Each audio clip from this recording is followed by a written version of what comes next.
네, 안녕하십니까. 자, 처음 뵙겠습니다. 자, 우리가 인문 강의라고 해서 각 과목별로 인문 수업을 갖다가 진행을 해요. 뭐 길게는 안 하고 아마 짤막짤막하게 몇 강 정도 할 거예요. 자, 그러면 우리가 인문 강의를 하는 이유가, 자, 특히 전기를 처음 배우는 비전공자들은 사실 전기가 상당히 어렵죠. 생소하고. 그 다음에 또 전공자가 하더라도 전공자들도 사실 전기가 그렇게 쉽지는 않을 거예요. 그래서 우리 요 사이트에서는 인문 강의라고 해서 본 수업 가기 전에 서두에 조금 더 전기를 갖다 좀 친근감 있게 좀 쉽게 접근하게 해서 이런 인문 강의를 거치는 거예요. 그러니까 일반 학원에서는 이런 인문 강의 하기가 힘들죠. 시간 제약 때문에, 여건 때문에 안 돼요. 근데 우리 수업에서는 이렇게 인문 강의를 갖다가 과목별로 해드릴 테니까 조금 더 쉽게 처음에 초보자들도 접근해서 본 강의할 때 좀 도움을 받으세요. 자, 그러면 우리가 전력과학에 대해서 우리가 기본적인 내용 제가 나름대로 설명해 드릴게요. 자, 전력과학 학습하는 방법부터 우리가 전력과학을 어떻게 학습을 할 거냐. 첫 번째 내용이, 일단은 우리가 전기기사 과목 중에서 전력과학은 매우 중요한 고득점 전력 과목이다. 그러니까 전력과학에서는 우리가 점수를 많이 높여줘야 돼요. 충분히 점수를 얻을 수도 있고. 자, 그 다음에 두 번째는 전력과학 자체는 말 그대로 한전에 있는 설비들을 배우는 거예요. 한국전력에 있는 설비를.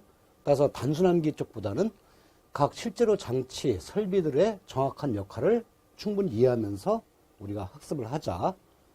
그 다음에 세 번째, 전력과학은 실기 공부할 때도 상당히 중요하게 필요한 과목이다. 아마 저한테 그 실기 수업도 들을 거예요. 그때 전력과학 내용은, 필기했던 내용은 상당히 실기 때 많이 도움이 된다. 그 다음에 출제 비중이, 여러분들 이제 본수업할 때 파트 1에서 파트 1은 송배전과학 1장에서 11장까지. 근데 20문제 중에서 17문제 나와요. 그 다음에 파트 2의 발전공학에서 3장 거쳐서 나왔는데, 이거는 3문제씩 1장, 2장, 3장에서 1문제씩 해서 3문제가 나와요. 그래서 이런 출제 비중 같은 것도 좀 확인해 보시고 아마 공부할 때 도움이 될 거예요. 자, 이번 시간부터는 제어공학 과목의 입문 과정이에요. 입문 수업. 자, 제가 제어공학의 입문 수업을 왜 하느냐. 자, 전기를 갖다 지금 처음 접하시는 그 비전공자, 제어공학이라는 과목이 이게 상당히 낯설은 과목이죠. 왜 그러냐면 이 제어공학이라는 게 실제 여러 가지 제어 장치를 다루는 학문이거든요. 그러니까 비전공자들은 특히 낯설죠. 모든 용어가 낯설고 그 장치들의 원리를 갖다가 우리가 파악하기 힘들고, 그 다음에 비전공자뿐만 아니고 전기를 전공한 전공자들도요, 사실 제공하기 그렇게 호락호락 쉬운 과목은 아니에요. 그래서 제가 입문과정 통해서 본 수업하기 전에 조금 더 기초 용어를 좀 적용시키고, 여러분들이 어떤 기초적인 수학 부분을 갖다가 좀 내용을 파악하고, 그래서 본 수업할 때 조금 더 쉽게 접근하기 위해서 그런 목적으로서 제가 제어공학을 갖다가 입문과정을 갖다가 지금 수업을 하는 거예요. 그러면 우리가 제어공학 입문과정에 우리가 수업의 목표는 뭐로 잡는다면, 자, 이렇게 잡으시면 돼요. 제어장치는 우리한테 상당히 생소한 장치다. 거기에 따른 모든 공학에 대한 내용이라든가 수업 내용 자체가 상당히 낯설다. 그걸 갖다 우리가 좀 약간 더 친밀감 있게 좀 더 쉽게 접근하는 방법을 배우자. 그 딱 한 가지만 우리가 목표만 달성하면 요 수업은 상당히 알찬 수업이 될 거예요. 자, 그래서 이번 시간부터 우리가 제어공학의 이제 입문 수업을 좀 진행을 해볼게요. 그렇게 아주 길게 수업은 안 할 거예요. 제가 짤막짤막하게 간단 명료하게 이제 설명을 해드릴 거예요. 자, 그러면 제어공학 입문 수업을 하기 전에 제어공학을 우리가 어떻게 공부를 해야 가장 효과적인 방법이냐? 제어공학의 학습 방법.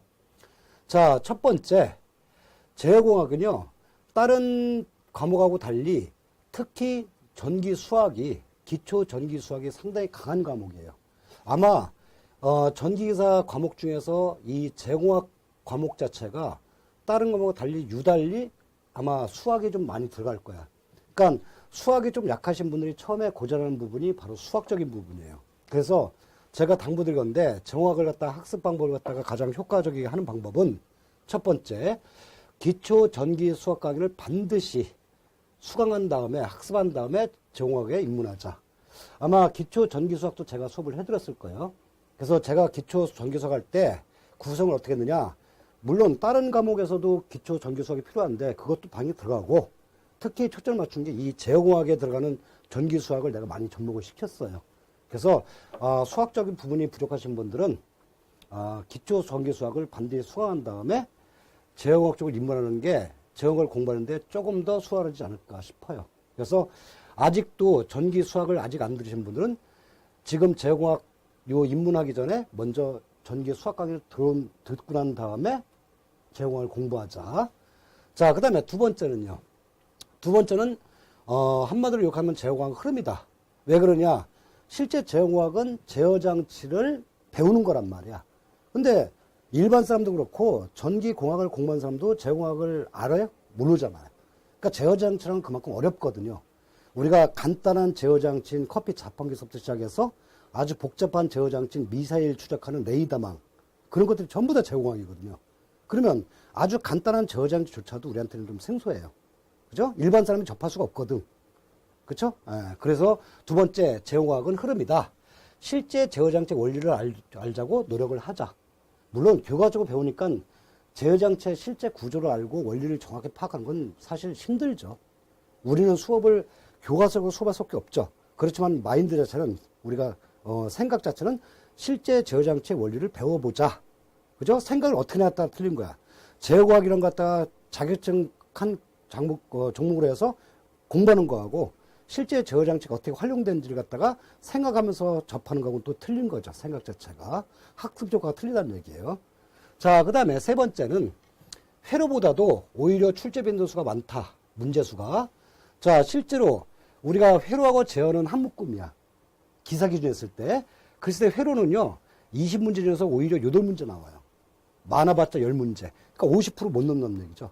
실제로는 거의 8문제 정도 나오거든요. 그럼 8문제는 40%밖에 안 돼. 근데 제어공학은 오히려 10문제, 12문제, 많게는 12문제 나온다는 얘기죠. 심지어는 많게는 13문제, 14문제까지 나온 경우도 있어요. 그러면, 자, 이 부분이 이제 고민되는 부분이거든요. 회로보다도 오히려 출제 문제수가 많다. 자, 제가 수업할 때 회로 이론도 제가 수업해드리거든요. 그러면 수업하는 입장에서 보면은, 회로보다도 제어공학의 실제 출제 문제수가 많다? 그러면 회로보다도 우리가 제어공학을 더 치중해서 공부해야 되는가? 자, 일단 그 부분을 짚고 넘어가면, 제 생각에는 비록 회로가 제어공학보다 문제가 적게 나온다 하더라도 여러분들은 회로를 더 공부를 많이 하셔야 돼요. 왜 그러느냐? 이거는 결과론이고, 자, 회로는 모든 과목의 기초가 돼버려. 전기기 공부할 때도 회로가 기본이 되는 거고, 전력 공부할 때도 회로가 기본이 돼요. 더군다나 실기 공부할 때도 회로가 기본이 돼. 그러니까 거의 모든 과목에 공통으로 들어간 게 회로야. 그러면 여기서 회로 문제수가 적다 하더라도 여러분들은 공부하실 때는요, 평상시에 공부하실 때는 회로를 많이 치중해야 돼. 회로를 또 잘 알아야 제공학도 원리가 이해할 수 있는 거예요. 그러니까 제공학조차도 회로가 기초가 돼야 되는 거야.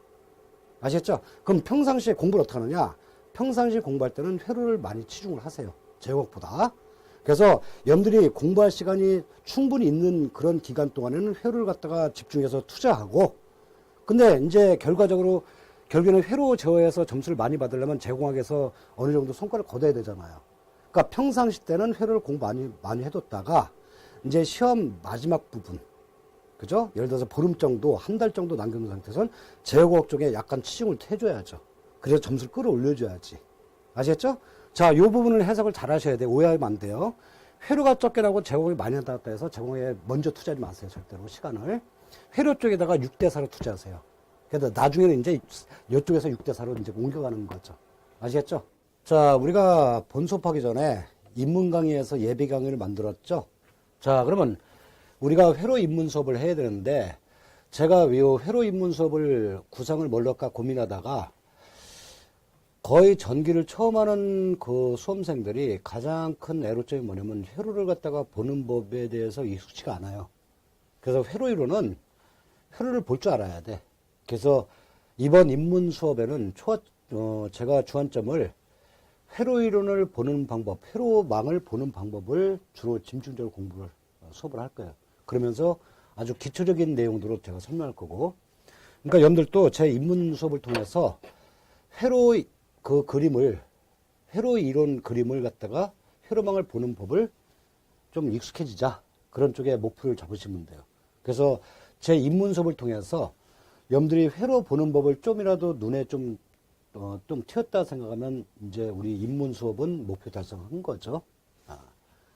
자, 회로 입문 수업 첫 번째. 회로 이론의 학습 방법. 회로 이론은 뭘 초점을 맞춰서 우리가 공부를 해야 되는가? 첫 번째는 회로 이론이 왜 중요하냐면 전기 회로를 다룰 줄 알아야 회로 이론을 공부를 잘 해야 다른 모든 기타 전기 과목을 정확하게 이해할 수 있다. 그런 뜻에서 보면은 우리가 회로 이론이 모든 전기 과목에 대한 기초 학문이라는 얘기죠. 그래서 공부하신 분들도 회로 이론이 중요하다는 건 알고 있어요. 다시 한번 제가 강조하지만 회로 이론이라는 건 전기 회로의 모든 기초가 된다. 두 번째는요. 두 번째는 가능한 한 많은 전개를 다뤄보자. 역시 회로 이론은 경험이 중요한 거야. 맨날 이론만 공부하고 제 수업을 들어서는 소용없어요. 여러분들 스스로가 될 수 있으면 주어진 시간 동안에 많은 회로를 풀어보자. 다뤄보자 직접. 그러니까 전개를 많이 다뤄봐야 결국에는 회로를 잘 이해한다는 얘기죠. 그 다음에 세 번째는 암기. 회로는 암기하면 안 돼요. 절대로. 이해 위주로 해서 회로를 직접 다루는 기법을 터득해보자. 그러면 결국에는 요 세 가지의 공통점 뭐냐면 회로는 역시 회로망을 볼 줄 알아야 된다는 얘기죠. 그래서 제 입문 시간에는 회로를 어떻게 볼 줄 아느냐 그 기법을 제가 설명해 드릴 거예요.